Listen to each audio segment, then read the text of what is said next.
हातचा रितापेला बाळराजांनी चौरंगावर ठेवला. जिजाबाई त्यांना काही बोलणार होत्या इतक्यात पाली दरवाजावरची गडचढीची दुडदुडत नौबत सर्वांच्या कानावर आली. जिजाऊंचा चिंताक्रांत आक्रसलेला चेहरा क्षणभर त्यामुळे उजळल्यागत झाला. चला बाळशंभू, राजेगड चढतायत, सदरेवर जाऊ. जिजाबाईंनी बाळराजांचा हात आपल्या हाती घेतला आणि त्या सदरेच्या रुखाने चालू लागल्या.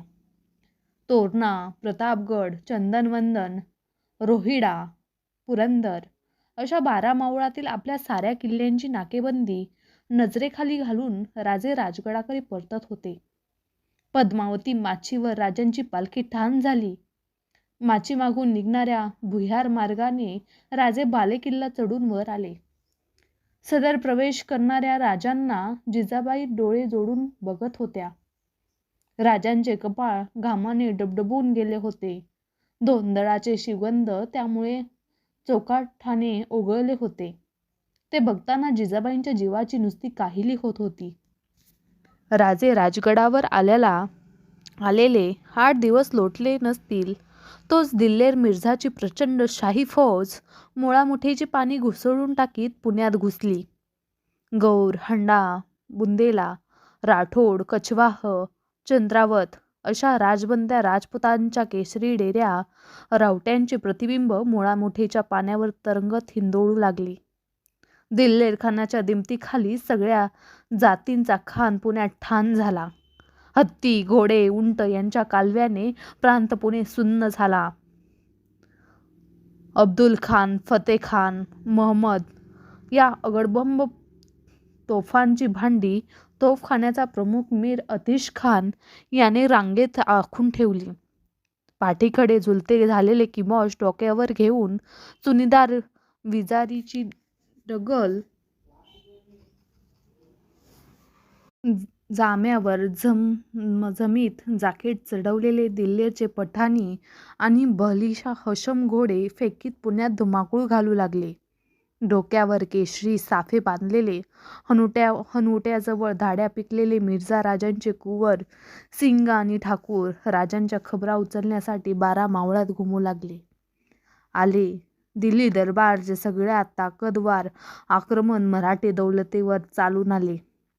प्रभू रामचंद्राच्या रघुकुलाचा वारसा सांगणारा मिर्झा राजाचे स्त्रीचे राज्य तसनस करण्यासाठी स्वामीनिष्ठेच्या खिल्लती कांबे पांघरून आला. येताना तो रणचंडीचा कोटीयज्ञ पेटवून आला होता. त्यात काही कमी पडायला नको म्हणून तो आता मराठी मुलखाची होळी पेटवणार होता. त्याची उमर 60 वर्षाची होती. 60ला बुद्धी नुसती नाठीच होत नाही तर खोटी सुद्धा होऊ शकते, कारण आजवर जे कधीच घडले नव्हते ते आता घडणार होते. मराठे राजपूत एकमेकांवर हत्यार धरणार होते. सूर्यवंशजाकडून लवकरच एक साक्षात सर्जा सूर्यच ग्रासला जाणार होता. पुण्यात येताच मिर्झा राजाने तळाचा कब्जा आपल्या हाती घेऊन राजा जयवंत सिंगाला रिहा केले. जसवंत सिंग दिल्लीच्या रुखाने कूच झाला.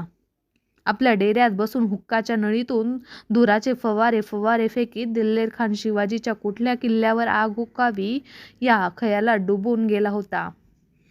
मुहम्मद तरखान, रसुली बेग रोजमानी, कुवत खान, सय्यद बुखारी, तुर्कत खान, जबरदस्त खान, गैरत आणि मुझफ्फर, मीर अतिश खान हे शाही बंद्या हात बांधून त्यांच्या समोर खडे होते.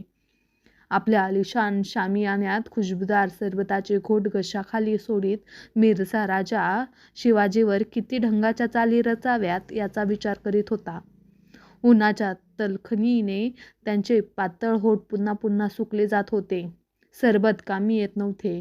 अफजल खानाला उरबेटीत फोडणारा, शाहिस्तेखानाची बोटे छाटणारा, शाही सुरतेची शान लुटणारा सेवा त्यांच्या डोळ्यासमोरून हलत नव्हता. मध्येच त्यांच्या कपाळावरची केशरी कुलटिळा आकसत होता. चढत्या उन्हाबरोबर त्यांच्या जीवाची नुसती काहिली होत होती. नेहमीच्या पूजेतील स्फटिक शिवलिंगावर राजांनी आपल्या सडक बोटांनी बेलपत्रे वाहिली. क्षणभर आपल्या दळणदार पापण्या मिटत त्यांनी हात जोडले. हे शिवलिंग एक वेळा त्यांच्याशी न सांगता येणाऱ्या बोलीत बोलत आले होते. काजळणाऱ्या त्यांच्या मनाला हे स्फटिक स्वच्छ करीत आले होते. मात्र कधी नव्हे ती निराशार कंठाची भस्ममंडित अशी साक्षात शिवाची मुद्राच त्यांच्या मिटल्या डोळ्यासमोर खडी टाकली. तिचा दाट निळा कंठ बघताना राजाचे उभे राजे पण भान थरकवून गेले. त्यांचे डोळे उघडले. समोर स्वच्छ शिवलिंग अंगभर तळपत होते. शेजारी उभ्या असलेल्या संभाजी राजांना राजांनी नजरेने शिवलिंगावर द्विलपत्रे वाहण्याची इशारत केली. शंभूराजांनी तबकातील 2 बेलपत्रे स्फटिक सुंदर शिवलिंगावर वाहिली. राजांनी मिटलेले तसेच डोळे आणि हात जोडून आपले डोळे मिटते केले. त्यांच्या मिटलेल्या छोटेखानी डोळ्यासमोर मात्र महाबळेश्वराच्या माथ्यावर कृष्णेच्या पात्रात गळाभर पाण्यात उतरलेल्या आबासाहेबांची शिवपिंडीसारखी दिसणारी मुद्रा क्षणात उभी ठाकली. ती दिसताच त्यांनी जोडलेले हात उचलून आपल्या कपाळाला नेऊन भिडवले. चला, राजे त्यांच्या खांद्याला हात चढवीत म्हणाले आणि शंभूराजांसह राजे जिजाबाईंच्या महालाकडे निघाले. जिजाबाईंना वंदन करून ते त्यांच्या सोबतीने राजगडाच्या बालेकिल्ल्याच्या सदरेवर आले. सदरेवर सरलष्कर नेताजी, आनंदराव, कुर्तोजी, येसाजी, मोरोपंत, निळोजी, रावजी, कर्माजी, अण्णाजी दत्तो, सिद्धोजी, रघुनाथ कोरडे अशी मंडळी हात बांधून उभी होती. कुणाचीच मान वर होत नव्हती. अदब मुचरे झडले. राजे, जिजाबाई आणि बाळराजे सदर बैठकीवर बसले. वर्मी बाण लागलेले पाखरू चित्कारण्याची ताकद नसलेल्या तसेच फडफडत जावे तसे काही क्षण गेले. एक सेवक जगदंबेच्या भंडाऱ्याची परडी घेऊन सदरेवर राजांसमोर आला. काही न बोलता त्यांचे हातची परडी राजांसमोर पेश केली. भंडाऱ्याची पहिली चिमट सदरेच्या देवतेला उधळून राजांनी दुसरी चिमट आपल्या कपाळीच्या शिवगंधावर घेतली. भंडाऱ्याची परडी सदरभर फिरली. इमानी कपाळे भंडाऱ्याने भरली. राजांच्या हात इशारेतीवर सगळी मंडळी बसती झाली. भयान शांतता पसरली. कधी नव्हे एवढ्या जानवऱ्याने गंभीर आवाजात राजे बोलू लागले. आम्हा ज्याची धास्ती होती ते समोर आले. औरंगशहाच्या मनी आमचे श्रीचे राज्य सलते आहे. ते बुडवावे म्हणून त्याने नामजाद केलेले दिल्लेर व मिर्झा पुण्यात उतरले. मिर्झा राजाची चाल अजून खुली झाली नाही, पण आम्ही ती जाणतो. आता त्याच्या जमेती कोंढाणा आणि पुरंदरच्या रोखाने कूच करतील. औरंगशहास रजाबंद करण्यास मिर्झा राजा हर हुन्नरची कोशिश करेल. बोला मंडळी, तुमची जाणती मसलत बोला. राजे थांबले. बोलताना त्यांच्या तोंडी औरंगशहाचं नाव येताच त्यांचे पेटून उठणारे डोळे आणि कातर झालेला आवाज संभाजीराजांना जाणून गेला. राजपुताच्या गोठावर मारत्या समशेरीची चाल घेऊन या कुर्तोजी गुजर मान उठवून म्हणाले. तुमच्या निधड्या स्वभावाला धरून बोलतात कुर्तोजी, पण राजपूत एवढा गाफील नाही. मागच्या सरदारांच्या गफलती त्यांच्याकडून होणार नाहीत. बादशाच्या 2 डोया त्याने बघितल्या आहेत. राजे शांतपणे म्हणाले. मोगलाई मुलखात घुसून हुल देत त्याला अंगाव घेतला तर?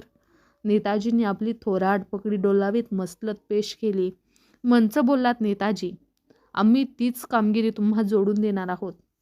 परिंड्याच्या परंगण्यात तुम्ही फौजबंद होऊन उतरा, पण ही हुन्नरी किती नदीच्या पावेल आम्हा शक आहे. मिर्झा राजे मुत्सद्दी आहे, धिम्मा आहे.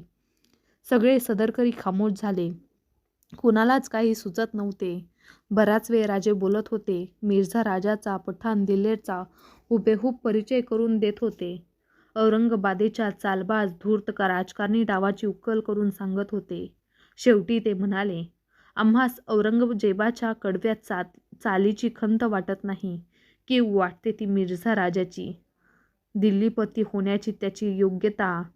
तोच आता आमच्या पहाडीच्या मुलखात बादशाचा नमखलाल चाकर म्हणून उतरतो आहे. आता स्त्रीची इच्छा बलवत्तर, आमचा भार त्याच्यावर म्हणत राजे उठले. मन जखडलेले सदरकरी उठले. त्यांच्यातील रघुनाथपंत कोरड्यांच्याकडे बघत राजे म्हणाले, रघुनाथपंत, तुम्ही जरा आमच्या महाली भेटा.